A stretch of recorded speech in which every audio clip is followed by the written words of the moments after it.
라임 프렌즈. 침팬지의 어머니, 제인 구달. 침팬지의 어머니라 불리는 제인 구달은 1934년 영국에서 태어났어요.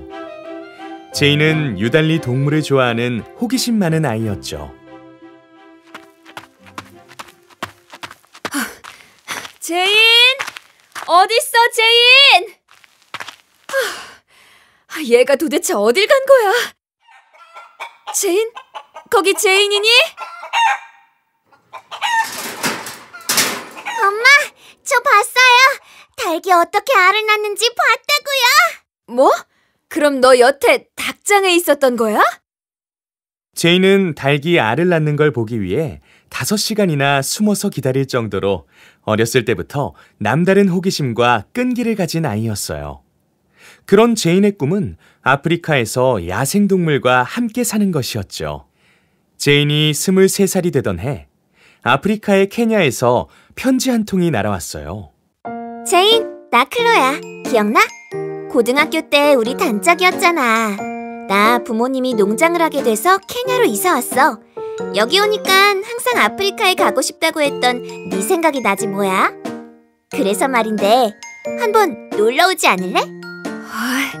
케냐라면 아프리카잖아. 이건 기회야. 나 꼭 가고 말 거야. 제인은 케냐로 가기 위해 열심히 일해서 배를 타고 갈 만큼의 돈을 모았죠.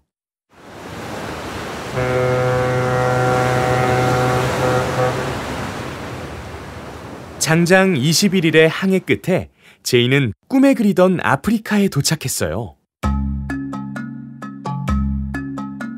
와, 저 기린 좀 봐.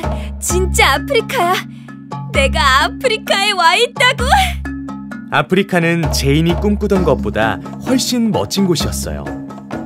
제인은 아프리카에 정착할 돈을 벌기 위해 건축회사에서 일했어요. 하지만 제인의 머릿속은 항상 동물 생각뿐이었죠. 그 모습을 지켜보던 친구가 어느 날 말했어요. 제인, 너 동물 연구하고 싶다 그랬지? 그럼 루이스 리키 박사를 찾아가 봐. 루이스 리키 박사? 아프리카 동물을 연구하시는데 그분이라면 네 이야기를 들어주실 거야. 그 길로 제인은 루이스 박사를 찾아갔어요. 제인의 열정을 알아본 루이스 박사는 제인을 조수로 채용했죠. 열악한 환경에서도 열심히 일하는 제인을 높이 평가한 루이스 박사는 깜짝 놀랄 제안을 했어요. 저기 제인? 탄자니아에서 침팬지를 연구할 사람이 필요한데 혹시 제인이 할 수 있을까? 침팬지요? 저 박사님, 저 할 수 있어요. 꼭 하고 싶어요. 제인은 뛸 듯이 기뻤지만 동료 과학자들은 그 일이 너무 위험하다며 반대하고 나섰어요. 제인, 그 일은 남자가 하기에도 힘든 일이야. 여자가 오지에 사는 게 쉬운 줄 알아? 맞아. 침팬지가 공격이라도 하면 어떡해? 나도 알아. 하지만 난 그 일을 꼭 하고 싶어. 26살이 되던 해, 제인은 침팬지 연구를 위해 탄자니아의 곰베 숲으로 갔어요. 여자 혼자 오지에 가는 건 허가가 나지 않아서 엄마와 함께 갔죠. 제인은 몇 달 동안을 매일같이 산에 올랐지만 침팬지들 가까이에는 가보지도 못하고 돌아오는 날들이 계속되었죠.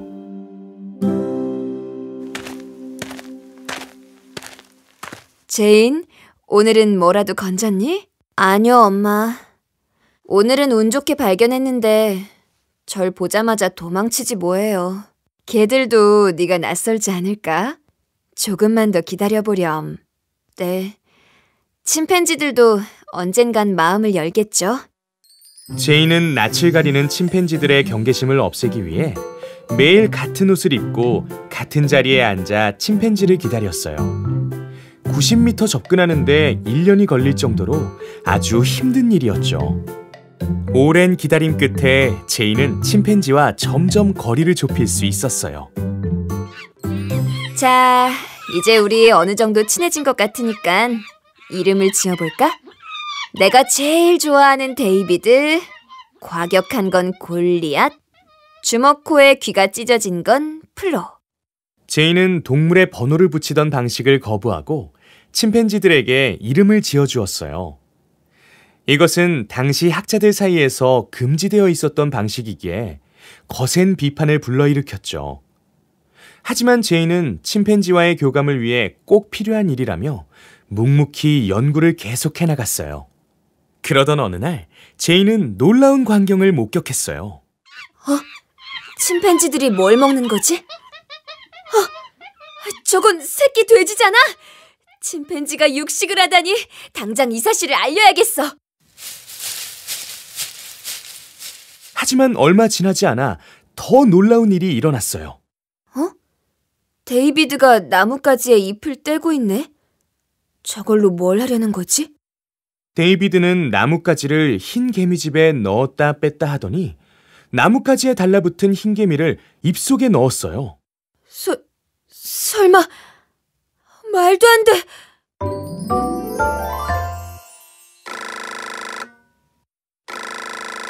교수님, 놀라운 사실을 알아냈어요. 오늘 데이비드가 나뭇가지로 개미를 잡아먹는 걸 봤어요. 침팬지도 도구를 사용한다고요.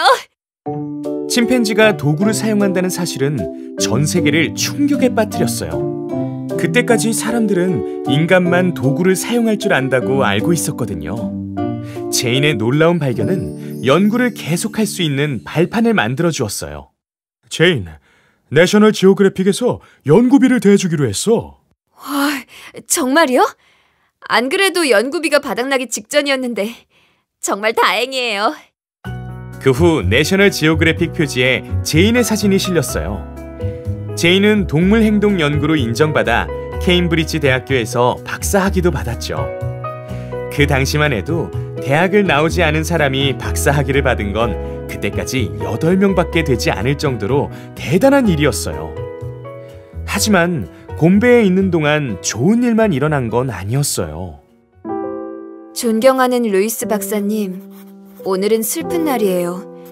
지난 보고 때 주머코 플로가 죽었다는 소식을 전했었죠. 플로의 아들 플린트가 아무것도 먹지 않더니 결국 엄마를 따라 하늘나라로 갔어요. 동물도 슬픔을 느낀답니다. 그들도 인간처럼 사랑하고 아파해요.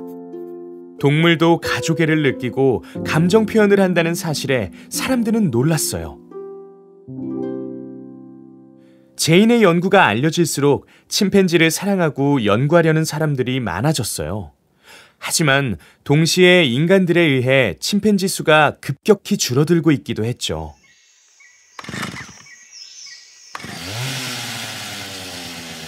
또 숲을 베는 거예요? 네, 여기 또 농장을 만든다네요. 이렇게 자꾸 숲을 없애버리면 침팬지들은 도대체 어디서 살죠? 숲도 문제지만 침팬지를 먹거나 실험용, 애완용으로 팔아넘기고 있는 것도 점점 큰 문제가 되고 있어요. 이러다가 침팬지가 멸종할지도 몰라. 제인은 그 후 자신의 모든 업적과 개인의 삶을 포기하고 환경보호운동에 뛰어들었어요. 각지의 실험실과 동물원을 방문해 침팬지들의 보호를 위해 힘쓰고 뿌리와 새싹이라는 청소년 환경운동단체도 만들었죠. 그녀는 침팬지를 위해 그리고 모든 동물과 사람들을 위해 환경운동가의 길을 택했어요. 인간이 지구상에서 가장 똑똑한 존재라면서 어떻게 지구를 이렇게 망가뜨릴 수 있죠? 이것은 결국 인간의 삶을 파괴하는 결과로 돌아올 겁니다. 그녀의 노력으로 세계는 조금씩 변하고 있어요. 그녀는 100발의 나이에도 1년에 300일 이상 전 세계를 돌며 동물과 자연, 인간이 공존하는 삶을 위해 헌신하고 있어요. 온갖 편견을 이겨내고 세계적인 침팬지 학자이자 환경운동가가 된 제인 구달. 역사상 가장 영향력 있는 여성으로 꼽히는 그녀는 UN 평화대사로 전 세계에 희망의 메시지를 전하며 많은 사람들의 존경을 받고 있답니다.